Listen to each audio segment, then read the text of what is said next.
আল্লাহ তাআলা অনেক নবীর নাম নিছেন, এত দামি কিতাবে আমার নবীর নাম ধরে আল্লাহ একবারও ডাকেন নাই। আমার নবীকে আল্লাহ মায়া করে ডাকেন, ইয়া আইয়ুহাল মুজাম্মিল, ও কম্বল ওয়ালা, ইয়া আইয়ুহাল মুদ্দাসসির। নবীকে ডাকেন রাহমাতুল লিল আলামিন।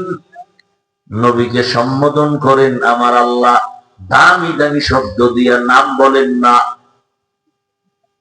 ইন্না আরসালনাকা শাহিদান ওয়া মুবাশশিরা।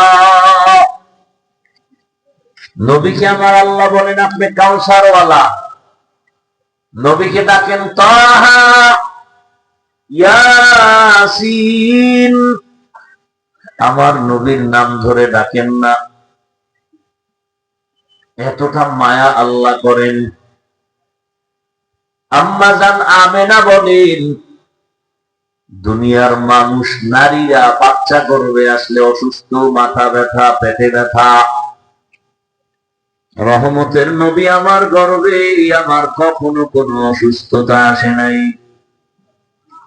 দুনিয়ার নারীরা বাচ্চা প্রসবে চিৎকারের আওয়াজ, কান্নার আওয়াজ, আমার মুহাম্মদ আমার গর্ভ থেকে দুনিয়াতে আসতেছে, আমার কোনো চিৎকারের আওয়াজ নাই, কোনো পেরেশানি নাই।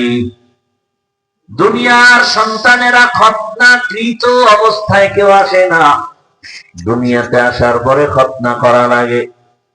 আমার সন্তান মুহাম্মদ খতনা অবস্থায় দুনিয়াতে আসছেন। দুনিয়াতে বাচ্চা এসে কান্না করে, আর আমার মুহাম্মদ জমিনে আসিয়াই সাথে সাথে রবের প্রশংসা করেছেন। রহমতের নবী, আল্লাহ তাকে এতটা তৈরি করে জমিনে পাঠাইলেন, আসা মাত্র জমিনের মধ্যে পরিবর্তন শুরু হয়ে গেল। যেই মক্কার মানুষ বড় খারাপ চরিত্রহীন, বাবা হইয়া নিজের কন্যার গলা টিপে মেরে ফেলে। কন্যা পছন্দ করে না, নারী পছন্দ করে না।